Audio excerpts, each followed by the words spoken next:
I watched the cream of mushroom soup drip from my gray hair onto my favorite blue dress as my son David stood over me, his laughter echoing through the dining room.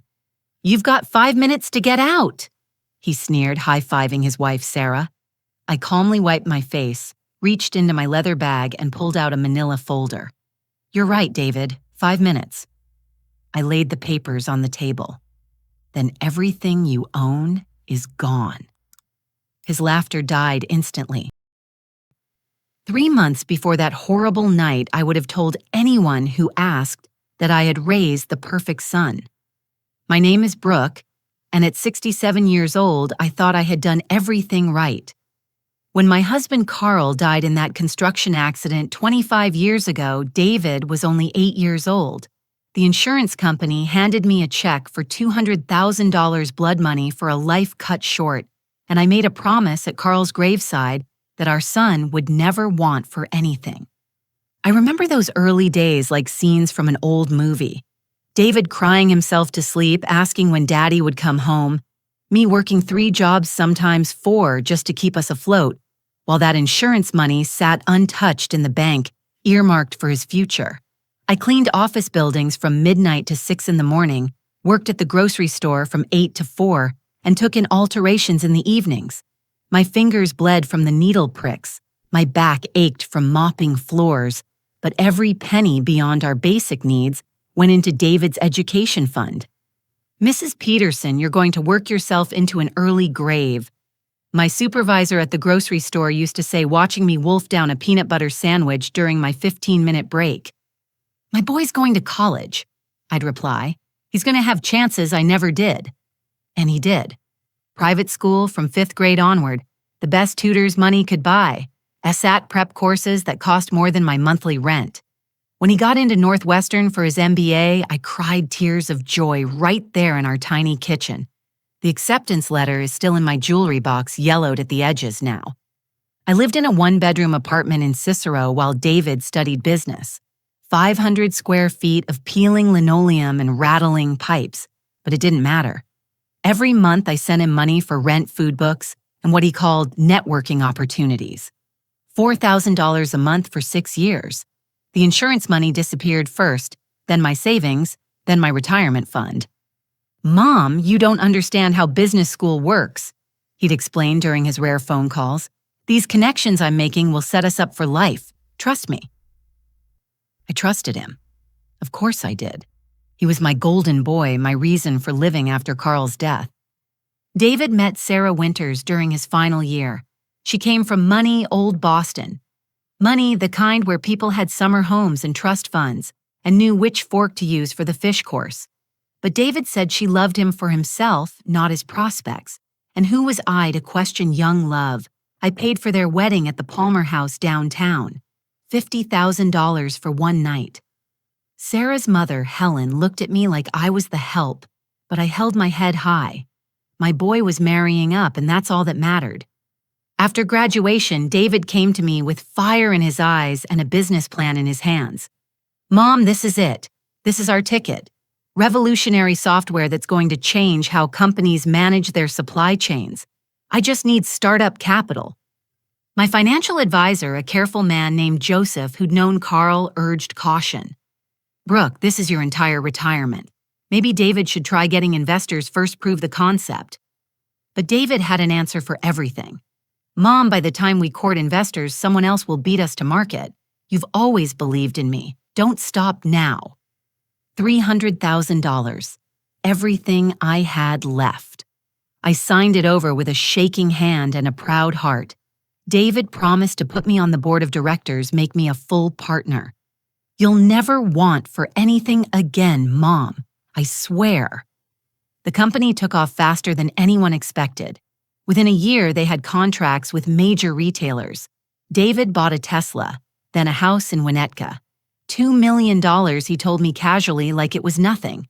Sarah quit her job to focus on supporting David's vision and redecorating. But when I mentioned maybe getting a return on my investment just enough to fix my car's transmission, David's face would cloud over.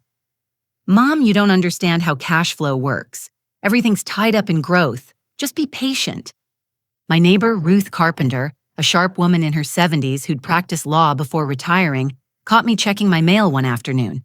We developed a friendship over the years, two widows looking out for each other. "Brooke, forgive me for prying, but I heard you gave David your retirement money." I bristled. "He's building something amazing. You wouldn't understand." Ruth adjusted her glasses, choosing her words carefully.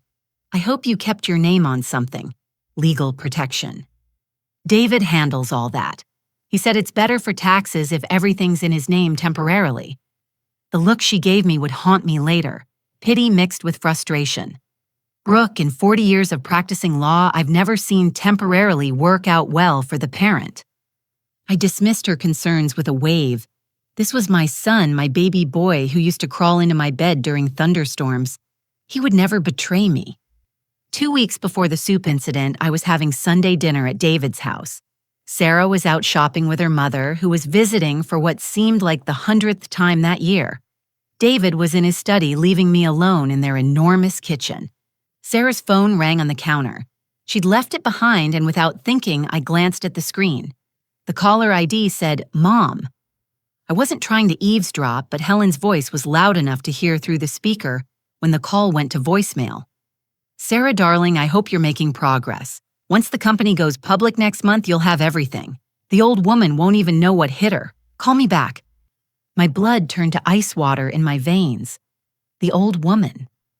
That was me. I stood there gripping the granite countertop, trying to process what I'd heard. There had to be an explanation, a misunderstanding. But deep in my heart, in that place where we store truths too painful to acknowledge, I already knew. The signs had been there all along. I'd just been too blind, too desperate to believe in the son I'd sacrificed everything for to see them. The first crack in my perfect delusion had actually appeared 3 months earlier, though I didn't recognize it at the time. I'd been diagnosed with arthritis, the kind that makes your joints feel like they're full of ground glass. The doctor recommended a treatment plan that my basic Medicare wouldn't cover. $20,000 over 6 months. I'd never asked David for money before, always too proud, but this time I had no choice. I remember sitting in his home office watching him type on his laptop while I explained about the diagnosis. The room smelled like expensive leather and success. Pictures of him shaking hands with important people lined the walls. "Mom, I wish I could help," he said without looking up from his screen. "But we're cash poor right now. All our money is tied up in expansion." Through the window, I could see his new Model S Tesla in the driveway. $90,000 of car sitting there, gleaming in the sun. "Maybe just a small loan I could pay you back once my Social Security increase comes through." He finally looked at me then, and there was something cold in his eyes I'd never seen before. "Mom, you need to learn to manage your money better. I can't bail you out every time you have an unexpected expense." Bail me out, I'd given him everything. But I swallowed my pride and nodded. "You're right, I'll figure something out." Sarah walked in, then carrying shopping bags from Neiman Marcus. "Oh, Brooke, still here. We have dinner plans with the Weatherbys tonight." The dismissal was clear. I gathered my purse and left, driving my 15-year-old Honda back to my apartment, the engine making that grinding noise it had been making for months. 2 weeks later, the first foreclosure notice arrived. I stared at it in confusion. I didn't have a mortgage. I rented.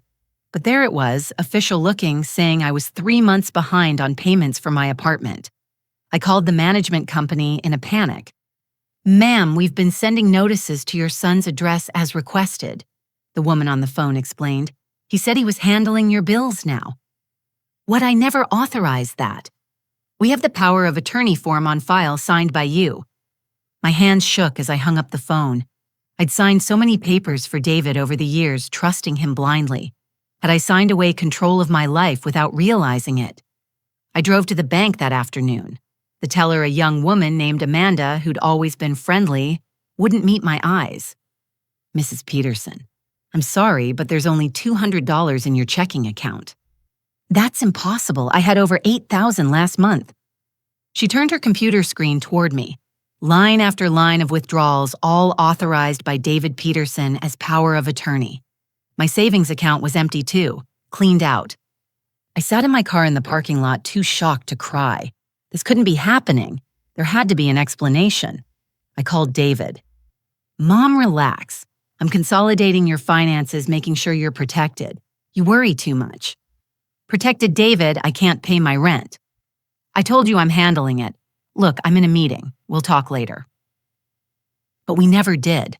My calls started going to voicemail. Sarah would text that David was busy, always busy.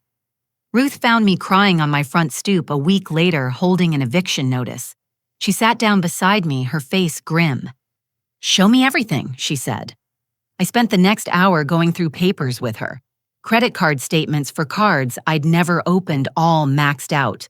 Loan documents with my signature that I'd never seen. My life insurance policy cashed out. Even my car title had been transferred to David's name. Brooke, this is systematic financial elder abuse, Ruth said quietly. We need to go to the police. I can't, he's my son. He's a criminal who happens to be your son. That night, Ruth's son, James, came by. A forensic accountant with kind eyes and a gentle manner, he went through everything with the thoroughness of someone who'd seen this before. Mrs. Peterson, your son has stolen approximately $480,000 from you over the past 2 years. These aren't mistakes.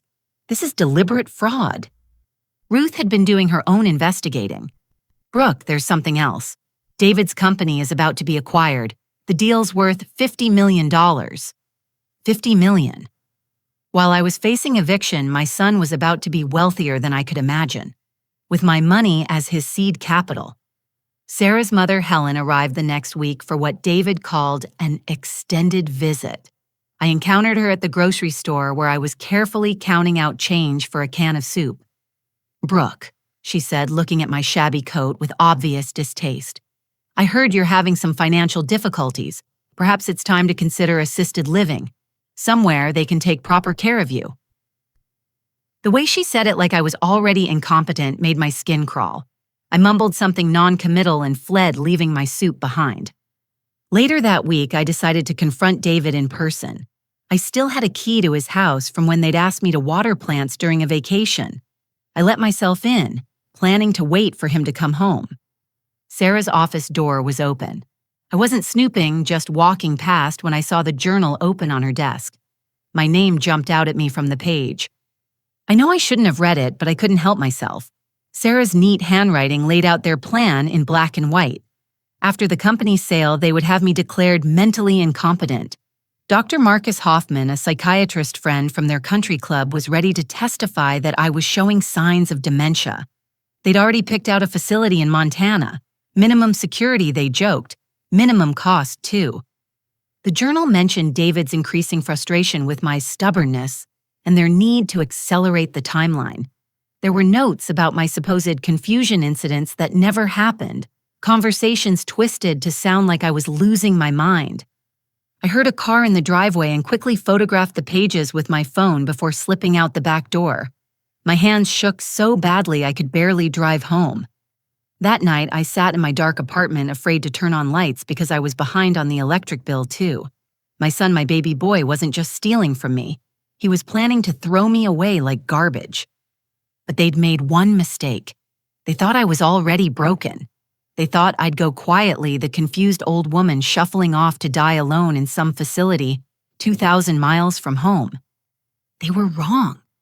The morning after I discovered Sarah's journal, I woke up different. The grief was still there, a physical ache in my chest, but something else had taken root beside it. Fury. Cold, calculating fury. I made myself coffee with the last of my grounds and sat at my kitchen table with a yellow legal pad.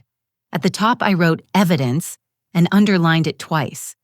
If my son thought he could destroy me, he was about to learn that his mother wasn't the weak old woman he believed me to be. First, I needed technology on my side. I might be 67, but I wasn't technologically illiterate. I downloaded a recording app on my phone, one that could run in the background. Then I practiced turning it on discreetly, keeping my phone positioned to catch clear audio. My first opportunity came sooner than expected. David actually called me, his voice dripping with false concern. "Mom, I heard you were confused at the grocery store yesterday.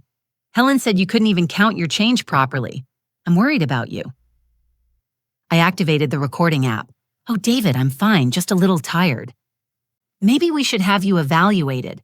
Make sure everything's okay upstairs. I could hear Sarah coaching him in the background. That's probably a good idea. I agreed, playing into their narrative. I have been forgetting things. Like, didn't I give you power of attorney? I can't seem to remember signing those papers. His relief was audible. Yes, Mom, remember, for tax purposes. I'm handling everything so you don't have to worry. And my bank accounts, they seem so low. I'm managing your money, keeping you from overspending. You were getting confused with all those bills.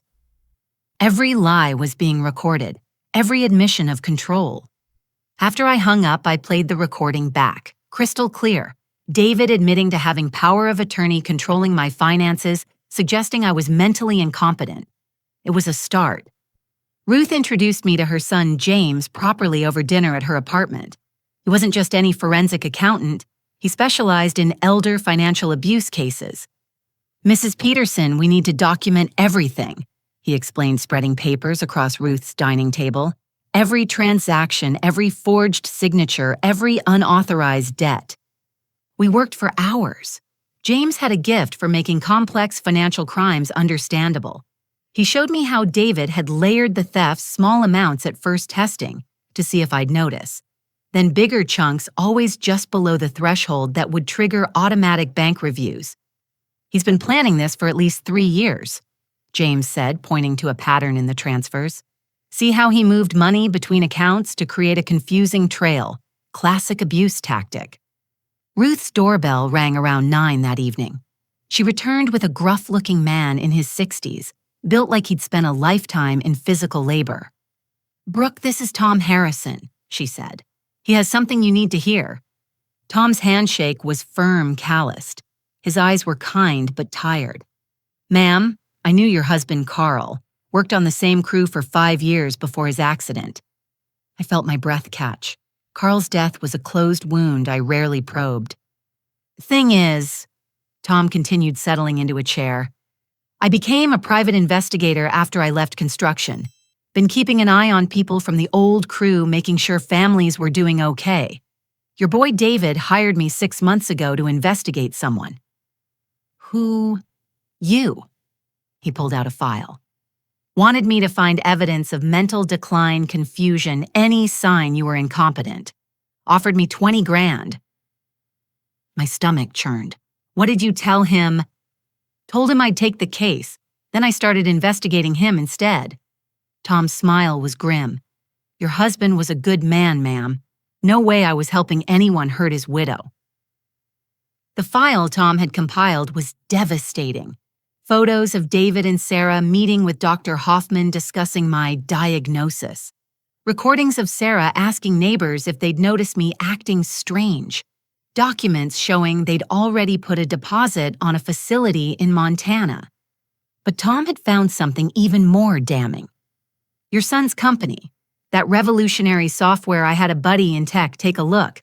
It's stolen code lifted wholesale from a competitor called Technova Solutions. They changed just enough to avoid automatic detection, but it's definitely theft. The room spun. My son wasn't just a thief who stole from his mother. He was building his empire on stolen goods. There's more, Tom said gently. I tracked down Sarah's previous addresses. She was married before in Connecticut.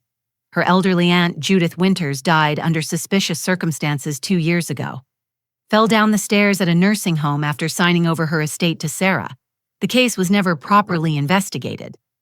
Ruth gasped. James looked sick. I felt numb. They've done this before, I whispered. And they'll do it again if we don't stop them, Ruth said firmly. Over the next 3 weeks, I became someone I didn't recognize. By day, I played the confused, declining widow my son expected to see. I called him with odd questions, left rambling voicemails, accidentally showed up at wrong times for lunch dates we'd never made. Each performance was carefully calculated to support their narrative while being recorded for my protection. Meanwhile, I was building an airtight case, James created a forensic accounting report that would make a prosecutor weep with joy. Every stolen penny was documented. Tom gathered affidavits from neighbors David had approached security footage of him entering my apartment when I wasn't home, even photos of him using my credit cards. The break came when I remembered something. David had made me the official secretary of his company in the early days, a move he'd said was just paperwork for incorporating, but it gave me certain legal rights to company information. Ruth's eyes lit up when I told her, "You can request a full audit. As an officer of the company, you have that right." "Won't that tip him off?"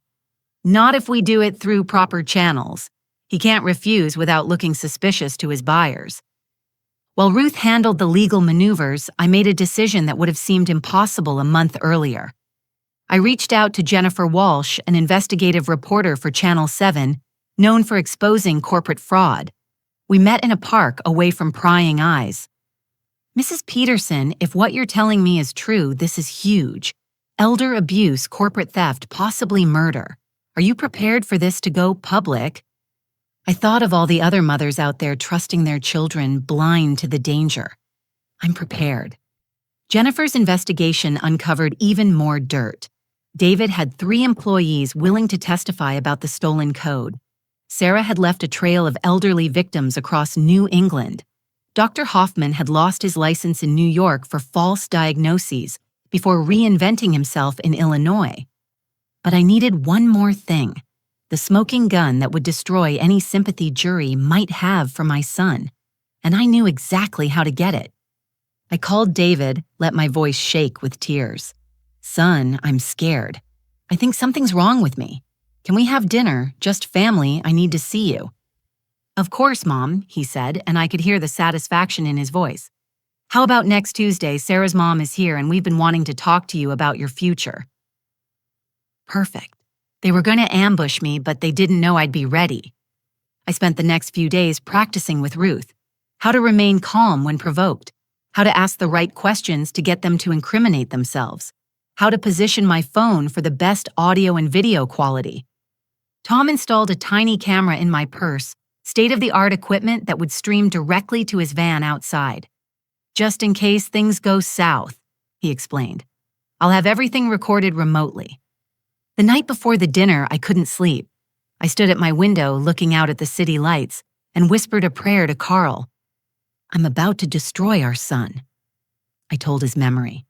But he destroyed himself first. Help me be strong enough to finish this.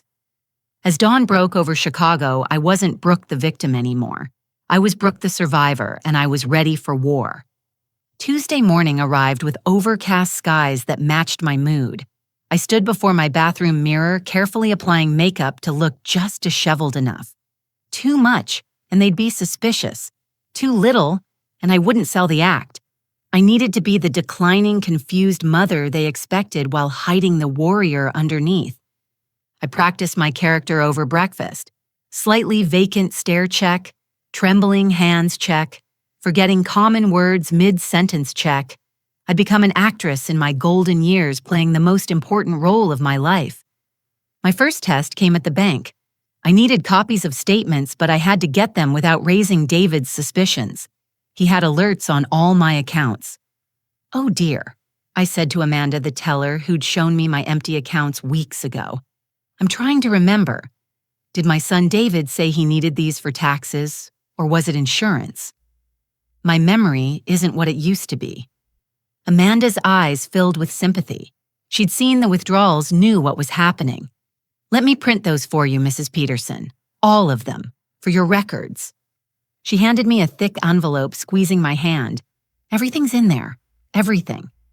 I shuffled out slowly, playing up a slight confusion about which door to use.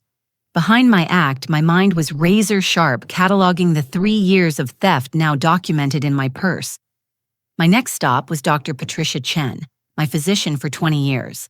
I needed my medical records, but more importantly, I needed her to document my mental clarity. "Brooke, you're asking me to perform a cognitive evaluation." She looked concerned. "Has someone suggested you're having problems?" "My son worries," I said, letting my voice waver. "Maybe he's right. I do forget things sometimes." Dr. Chen put me through a battery of tests. Memory exercises, problem-solving scenarios, physical coordination checks. I deliberately fumbled just enough to seem imperfect, but nowhere near incompetent. Brooke, your results are normal for your age. Actually better than normal. Your cognitive function is excellent. She leaned forward. Is someone pressuring you about this? I let tears well up. I just want my son to stop worrying about me. She documented everything, including her opinion that I showed no signs of dementia or cognitive decline. Another piece of evidence secured. The real performance began when I visited David's office that afternoon. I'd called ahead saying I was bringing cookies for his staff. His assistant Kelly had always been kind to me, and I needed her to witness my decline. Mrs. Peterson. Kelly greeted me warmly. Mr. Peterson is in a meeting, but he should be done soon. Oh, was I supposed to wait? I thought we had lunch plans. I looked around, confused. Or was that yesterday? I saw her exchange glances with other staff members. Perfect. Let them gossip about David's poor, declining mother. When David emerged from his office with two men in expensive suits, his face tightened at seeing me. Mom, what are you doing here? I brought cookies, I said brightly, then frowned. Or did I leave them in the car? David, honey, I'm having such a scattered day. The men with him looked uncomfortable. One whispered something about rescheduling. No, David said smoothly. My mother was just leaving, weren't you, Mom? Of course, sweetheart. Though, how am I getting home? Did I drive? The performance earned me a furious text an hour later. Mom, you nearly cost me a crucial meeting. This behavior has to stop. I texted back with deliberate typos. Im sorry, David. Don't know what came over me. Love you-o. Meanwhile, Tom and James were building our case into something bulletproof. Tom had connected with a former Technova employee who confirmed the code theft, willing to testify. James had traced every penny of my money through David's accounts, showing a clear pattern of systematic theft. Ruth played her part brilliantly. As my concerned neighbor, she called David to express worry about me. I found Brooke wandering the hallway last night. She lied smoothly. She seemed to think it was morning. I'm worried about her living alone. David's response was eager. We're actually planning to discuss alternative living arrangements with her. Would you be willing to provide a statement about what you've observed? Of course, Ruth agreed. Poor dear needs help. What David didn't know was that Ruth was recording every conversation, documenting his eagerness to have me declared incompetent. 3 days before the dinner, I made my boldest move. I visited Sarah's mother, Helen, at David's house, knowing Sarah was at her weekly spa appointment. Helen, I said, wringing my hands, I'm so glad you're here. I've been thinking about my future, and you're right. Maybe I do need help. Her eyes lit up like a predator sensing weak prey. Brooke, I'm so glad you're being sensible. Sarah and I have found the most wonderful place in Montana. Very affordable. Montana. So far from David. Well, dear, he's so busy with the company. And once the sale goes through next month, they'll be traveling constantly. You understand? The sale? I blinked owlishly. David's selling his company. Helen realized her mistake immediately. Oh, I thought he'd told you. Yes, quite a substantial sum. He'll finally be able to relax. How wonderful for him, I said weakly. All that work paying off. Of course I helped a little with startup money. Yes, David mentioned you gave him a small loan. I'm sure he'll pay you back from the proceeds.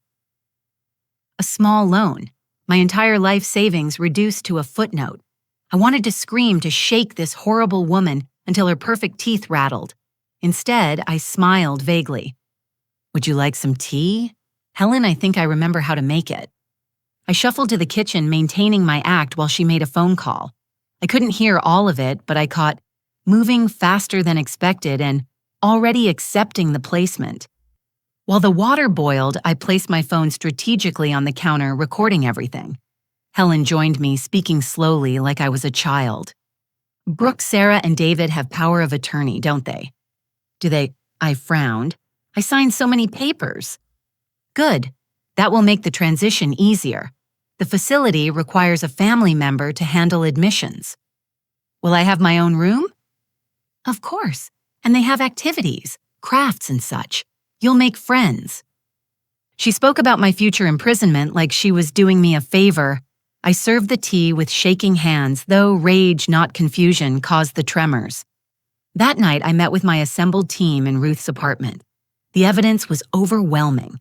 Financial crimes, conspiracy to commit elder abuse, fraud, corporate theft. We had recordings, documents, witness statements. "It's enough to bury them," Tom said with satisfaction.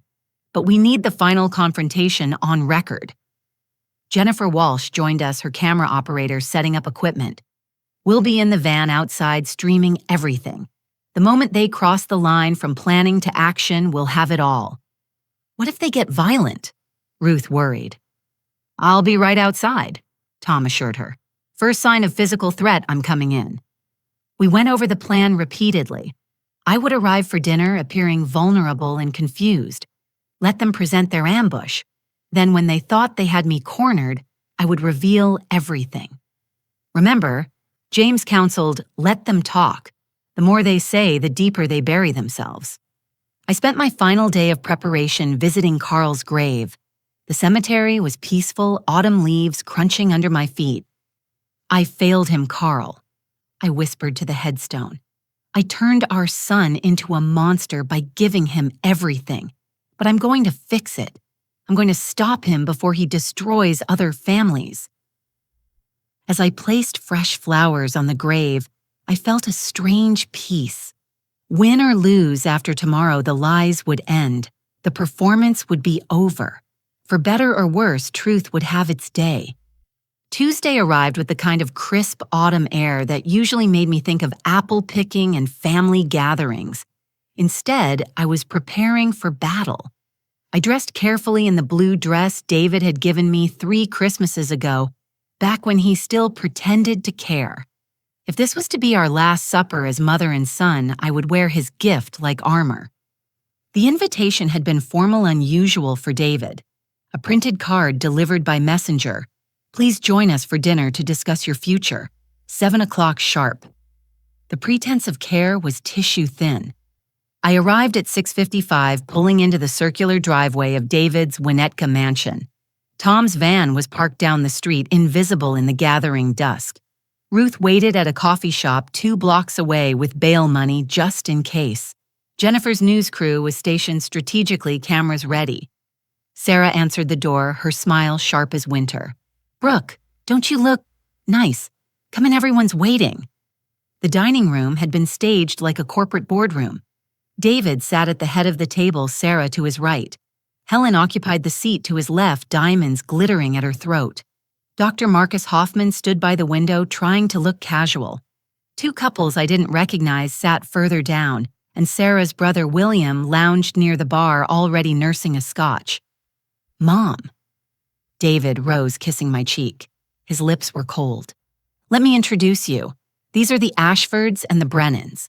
They're interested in real estate in the area." Real estate. My real estate. I smiled vaguely and took the seat indicated directly across from David, the head of the table where the guest of honor sits before execution. "Wine Brooke," Sarah offered, already pouring. "It's a lovely Chablis." "Just water, dear. Wine makes me fuzzy these days." Dr. Hoffman approached all professional concern. "Mrs. Peterson, I'm Dr. Marcus Hoffman. David asked me to join you tonight. He's worried about you." "Everyone's so worried," I said, letting my voice quaver. "I don't know why. I feel fine." "Sometimes we're the last to notice changes in ourselves," he said smoothly. "May I ask you a few questions? Just casual conversation." The evaluation began over appetizers. Simple questions at first. What year was it? Who was the president? What was my address? I answered correctly, but slowly, occasionally asking him to repeat things. "Mrs. Peterson, can you count backward from 100 by sevens?" I started confidently. 193.86. I paused, frowned. 77. David and Sarah exchanged satisfied glances. I was performing exactly as expected. The main course arrived. Cream of mushroom soup, thick and aromatic, followed by roasted chicken. Conversation flowed around me as they discussed my future like I wasn't there. The facility in Montana has an excellent reputation, Helen announced. They specialize in transitional cases. What kind of transition? I asked. From independent to assisted living, Dr. Hoffman explained patiently, for people who need a bit more support. But I have support. I have David and Sarah. Mom. David's voice held false patience. We've discussed this. Sarah and I travel constantly for business. We can't provide the care you need. What care? I'm fine in my apartment. About that, William interjected, setting down his third scotch. I've actually made an offer on your building, thinking of converting it to condos. Great investment opportunity. But where would I live? That's what we're discussing, Sarah said sweetly. Somewhere safe where trained professionals can help you. The Ashfords shifted uncomfortably. Mrs. Ashford, a woman about my age, caught my eye with something like sympathy before looking away. Brooke. Dr. Hoffman pulled out official-looking papers. I've completed a preliminary evaluation. While you're not severely impaired, there are concerning signs. Memory issues, confusion about finances, difficulty with complex reasoning. I don't understand, I whimpered. It's simple. David leaned forward. You're going to sign these papers giving me full conservatorship. Then we'll get you settled somewhere appropriate. But my things? We'll handle everything, Sarah assured me. Your furniture, personal items, everything will be taken care of. Sold, she meant. Erased like I never existed. I'd like to read the papers first. Mom, they're complex legal documents. You won't understand them. David's patience was fraying. I might surprise you. I reached for the documents. He pulled them back. Just sign them, Mom. Trust me. The way I trusted you with my retirement money. The room went still. David's face darkened. What money, Mom? You mean that small loan you gave me? I told you that's tied up in the business. $300,000 isn't small, David. You're confused about the amount, Sarah said quickly. This is exactly why you need help. Am I confused about the $480,000 you've stolen from my accounts over 2 years? Silence crashed over the room like a wave. The Ashfords looked at each other. Mr. Brennan cleared his throat. Perhaps we should leave, he suggested. No. David's voice was steel. My mother is having an episode. Doctor, you're witnessing this, right? The paranoia, the false accusations. Classic dementia symptoms. Dr. Hoffman agreed, though he looked less certain. Is it paranoia if I have bank statements? I asked mildly. David stood abruptly. Enough. Mom, you're going to sign these papers now or things will get very unpleasant. Unpleasant, like what happened to Sarah's Aunt Judith. Sarah went white. Helen gasped. William dropped his glass. What are you talking about? Sarah's voice pitched high.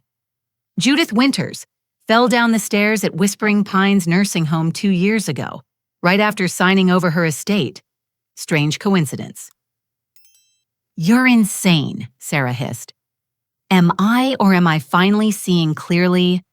David's control snapped. You stupid old woman. Do you think anyone will believe you? I have a psychiatrist saying you're incompetent. I have witnesses to your confusion. I have power of attorney. Obtained through fraud, I said calmly. Prove it. He leaned across the table, face ugly with rage. You gave me everything willingly because you're a pathetic old woman desperate for love.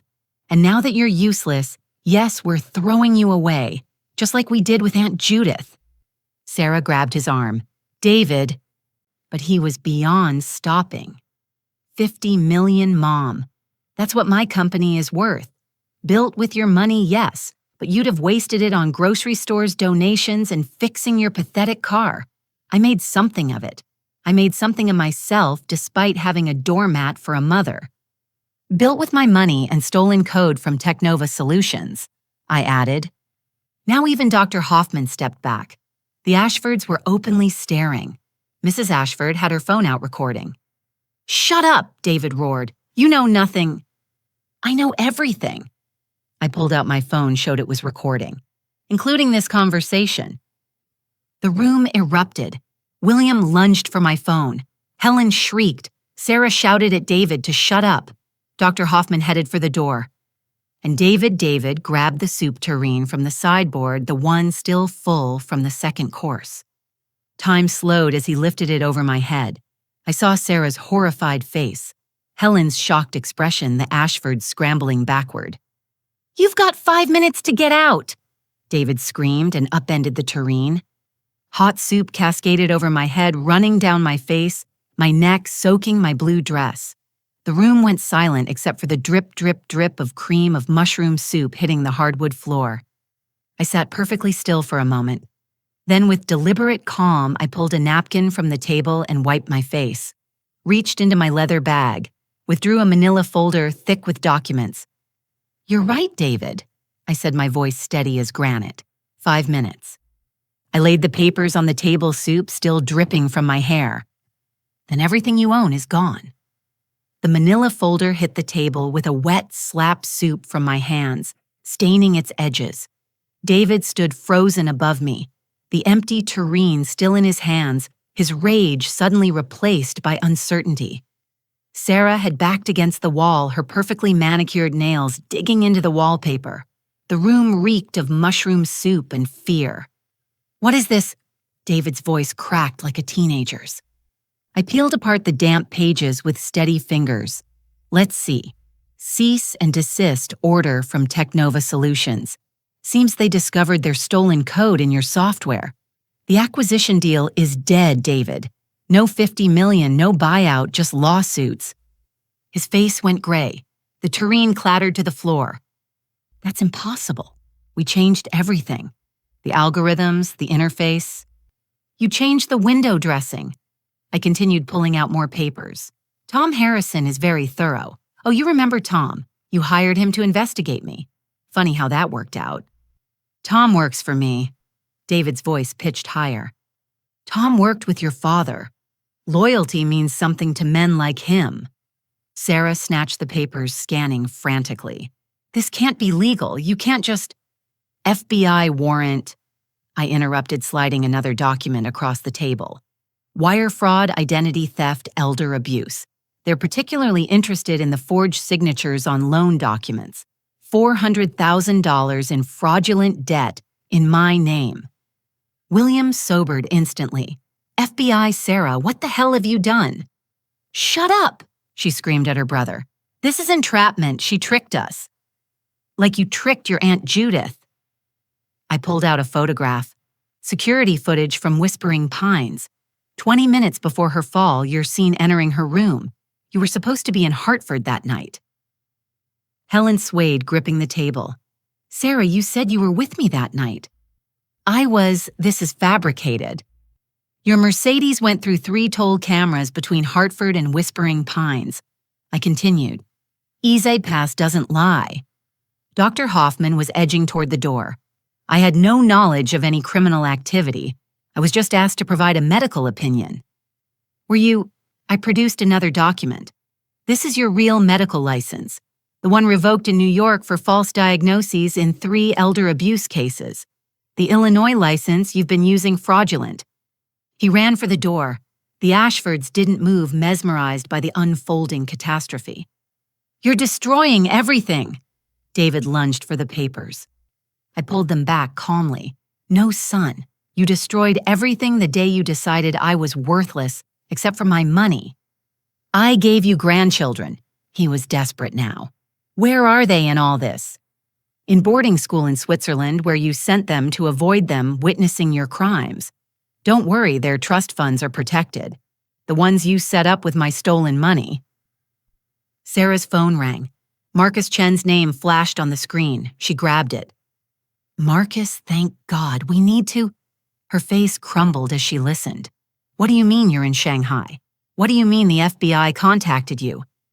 She dropped the phone. David stared at her. "Your business partner fled the country," I explained helpfully, "but not before providing evidence of the affair you've been having, and the plan to force David out of the company once the sale went through." David turned to Sarah in horror. "What?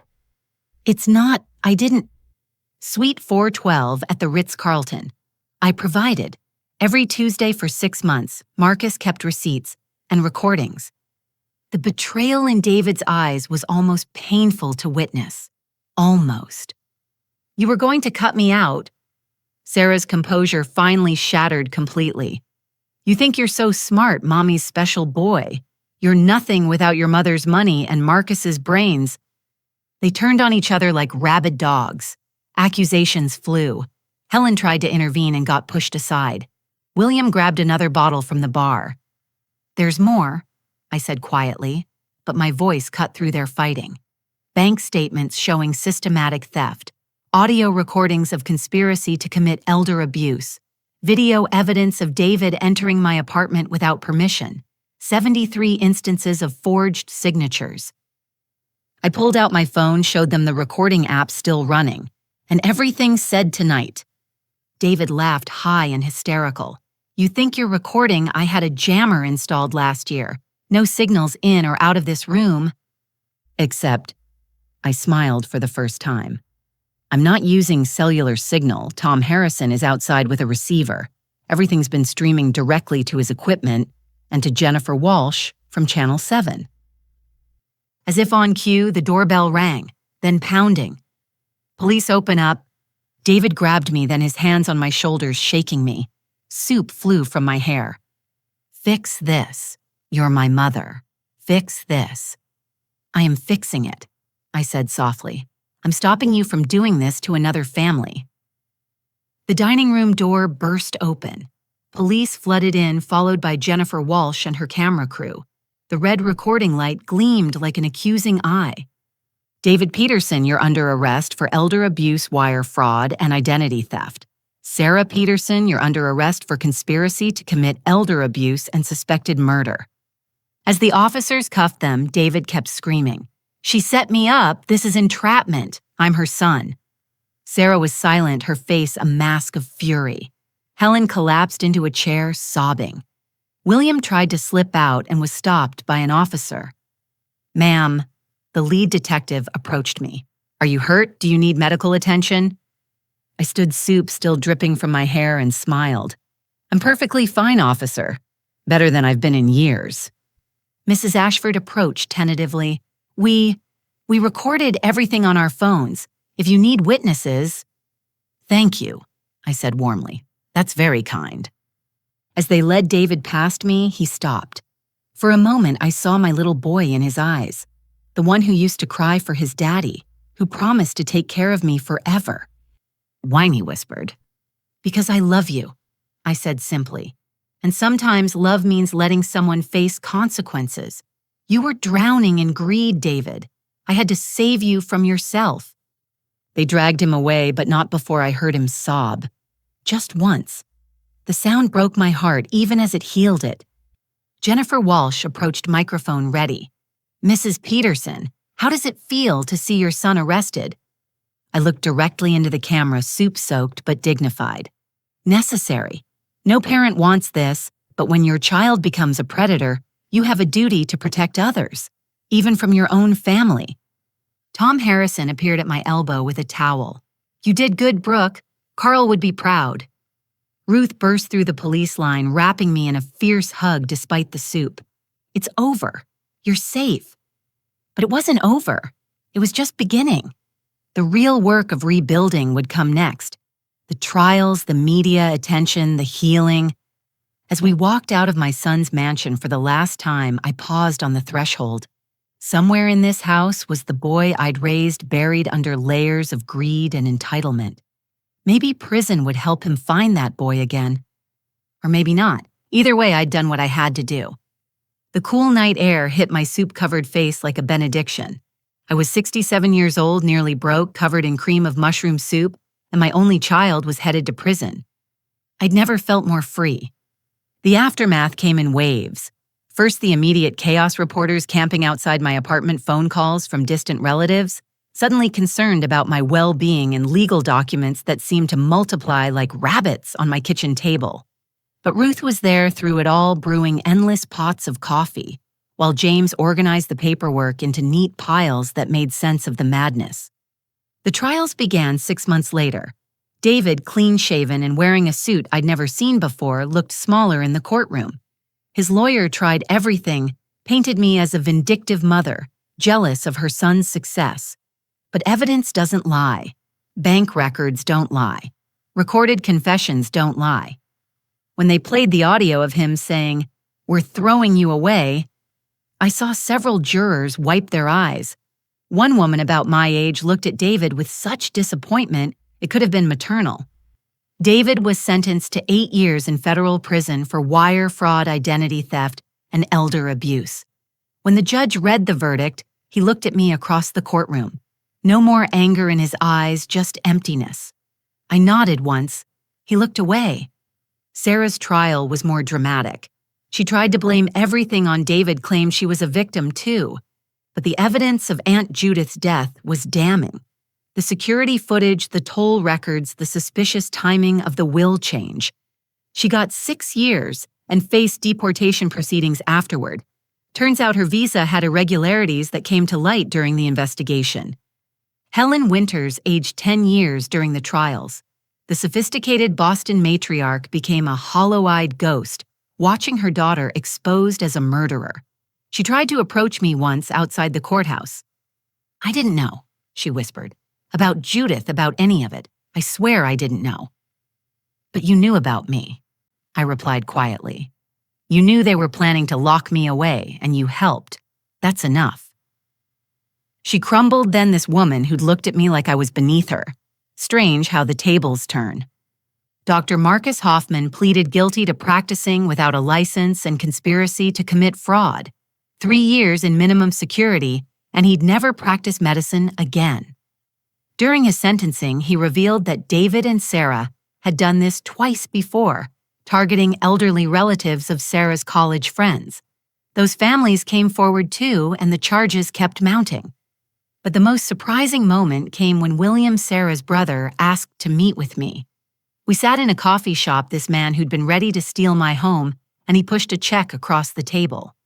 "It's not enough," he said roughly, "but it's a start. The down payment I put on your building. I'm withdrawing the offer." "Why?" "Because I have a mother too," he said simply. "And watching what they did to you, I called her that night, told her I loved her. Hadn't done that in years." The check was for $50,000. Not enough to replace what I'd lost, but enough to keep me afloat while the restitution process ground through the courts. The real healing began when I started visiting David in prison. The first time, he refused to see me. The second time, he sat across from me in silence for the full hour. The third time, he spoke. "I hate you," he said flatly. "I know," I replied. "I can live with that." I had everything planned perfectly. "You had everything, period. It wasn't enough." He laughed bitterly. "Easy for you to say. You never wanted more." "I wanted more for you," I corrected. "That was my mistake. I gave you everything except boundaries. I never taught you that love has limits, that taking has consequences." So this is a lesson. 8 years of my life for a lesson. 8 years of your life for 80 years of mine. Seems like you got the better deal. Something shifted in his face then, not quite understanding, but maybe the beginning of it. Over the months, our conversations evolved. He told me about prison life, the books he was reading, the college courses he was taking. Business law, ironically. He was learning what he should have known all along. "I dream about Dad sometimes," he admitted during one visit. "He's disappointed in me." He would be, I agreed, but he'd also visit you every week, just like I do. "Why do you come?" "Because you're my son. That doesn't end just because you're in prison. Love doesn't end, it just changes shape." A year into his sentence, David broke down completely. Not the angry tears of arrest night, but deep cleansing sobs that shook his whole body. "I'm sorry, Mom. God, I'm so sorry. I became a monster." "Yes," I said simply, "you did. The question now is what you become next." He started writing letters to other inmates' families, helping them navigate the complex systems of prison communication and support. He tutored younger inmates, working on their GEDs. He joined a group counseling program for financial crimes, learning to understand the psychology behind his choices. Sarah never showed remorse. Her letters to David, which he shared with me, were full of blame and fury. She divorced him from prison, trying to claim assets that no longer existed. Her mother returned to Boston and died of a stroke a year later. Sarah wasn't allowed to attend the funeral. My life, meanwhile, bloomed in unexpected ways. The media attention from the case led to speaking engagements about elder fraud. I traveled to community centers and senior homes, sharing my story, warning others about the signs I'd missed. Trust isn't weakness, I'd tell audiences, but blind trust is dangerous. Love your children, but verify their actions. Watch your accounts, keep your independence, and never ever sign something you don't understand. Ruth and I started a foundation with the settlement money from the civil suits, Dignity After Deception, we called it. We helped elderly victims of family fraud navigate legal systems, find counseling, rebuild their lives. James ran the financial assistance program, ensuring victims could afford proper legal representation. Tom Harrison joined our board, bringing investigative expertise. Jennifer Walsh produced a documentary about elder abuse that won an Emmy. She donated the prize money to our foundation. 2 years after that terrible dinner, I met Robert at one of my speaking engagements, a widower whose daughter had tried something similar, though he'd caught it early thanks to a news report about my case. "You saved me," he said over coffee afterward. "Your story made me look closer at what was happening." Robert was gentle where Carl had been, boisterous, cautious where Carl had been impulsive. But he had the same kind eyes, the same respect for my independence. We took it slow, two people with scars learning to trust again. "I'm not looking for someone to take care of me," I told him early on. "Good," he replied. "I'm not looking for someone who needs taking care of. I'm looking for a partner." We traveled together, Ruth often joining us. 3 seniors refusing to be invisible, refusing to be victims. We cruised to Alaska, toured European castles, learned to tango in Argentina. Every postcard I sent to David showed him what recovery looked like. The day David was released, I stood outside the prison gates with Robert. Not to take him home, he needed to build his own life now, but to show him he wasn't alone. He emerged smaller, somehow gray threading through his hair, but his eyes were clear. The angry, entitled man who'd poured soup over my head was gone. In his place stood someone humbled, uncertain, but real. "I don't know how to do this," he admitted. "Nobody does," I told him. "You just start, one day at a time, one right choice at a time." He'd arranged a job through the prison placement program, accounting for a nonprofit that helped former inmates reintegrate. A far cry from his tech empire dreams, but honest work. He lived in a halfway house, attended mandatory counseling, paid restitution from every paycheck. 6 months after his release, he asked to have dinner with Robert and me. We met at a quiet restaurant, nothing fancy. He'd saved for weeks to afford it. "I want to tell you both something," he began nervously. "I've been seeing someone, Maria. She's a counselor at the center where I volunteer. She knows everything about my past." And I prompted. "And she thinks I should keep working on our relationship. You and me, Mom. She says recovery means facing everyone you've hurt, not just apologizing, but actively making amends." "What do you think?" "I think I spent 30 years taking from you. Maybe it's time I learned to give something back." He volunteered for our foundation, sharing his story from the perpetrator's perspective. It was powerful watching former victims confront their anger through him, watching him help them understand the psychology of entitlement that led to betrayal. Sarah was deported after her release. Last I heard, she was in London working at a department store.